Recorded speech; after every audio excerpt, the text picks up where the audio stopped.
වෙනස් වෙන රුපියල් 40000කට 50000කට ඔය ජොබ් එකේ ගිහලා වැඩක් නැහැ. ඕවා ඉන්න කම්පැනි වල අයිතිකාර ඔලුවට දාන ඇති කට්ටිය වැඩ කරන්න ඕනේ මේවා ගන්න. මෙහෙ වෙන් කරගෙන වැඩ කරන්න ඕගොල්ලෝගේ පෞද්ගලික දේවල් වල නිවාඩු ගන්න එපා කියලා ඔය පයිලා ගන්න ඔක්කොම උඹලගෙන් වැඩ ගන්නවා විතරයි. ඒකෙන් හින්දා මතක ඇතුව ගේමක් ගහපන්. මේක අපි දිනන්න ඕනේ ගේම. මේක අපි අනිවාර්යෙන් ගහන්න ඕනේ.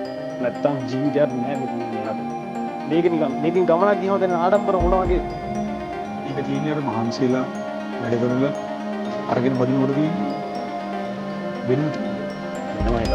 අර තාත්තගේ සංදේශේ වගවනට වඩා අර තමන්ගේ කියලා දෙයක රඟද්දී ගොඩක් ආදරයි. දැන් නිකන් ඔයාලා හිතන්න මේකේ තියෙන සැප මේකේ තියෙන ෆීල් එක මොනවා වගේද නිකන් ඕගොල්ලෝ දැන් නිකන් හිතන්න රුපියල් 40000ක 50000ක වැඩට ගිහිල්ලා ඔය පඩියට ගිහිල්ලා මේ වගේ දෙයක් අඩු ගානේ රෙන්ට් එකකටවත් ගන්න පුළුවන්. දැන් ඇත්තටම දැන් මේකේ පුල් ඉන්ෂුරන්ස් එක ලක්ෂ 3ක් විතර. ඔය නිකන් හිතන්න මේකේ තියෙන ආදරෙන් නේද? දැන් ඕගොල්ලෝ දැන් සමහර කට්ටිය ඉපේ 4ට වැඩට යන 4ට 5ට ගිහිල්ලා රෑ 9ට 10ට විතර ඇත්තටම ඔයගොල්ලෝ රස්සාවක් කරන්නේ ජීවත් වෙන්නද නැත්නම් ජීවත් වෙන්නේ රස්සාවක් කරන්නද කියලා පොඩි ප්‍රශ්නයක් එනවනේ. ඔයගොල්ලෝ හිතන හරි දැන් මේක මම හිත පටන් ගන්නවා අද පටන් ගන්නවා. ඔයගොල්ලෝ අද කියන්නේ කවද්ද හෙට කියන්නේ කවද්ද කියලා ඔයගොල්ලෝ හිතන්නේ නෑ. ඔබ දැම්ම පටන් ගන්නවා. දැම්ම පටන් ගත්තොත් තව අවුරුදු 10කින් හරි මේ වගේ පදින්න පුළුවන්. මොකද ඉස්සරහට තවත් ගොඩක් අමාරුයි.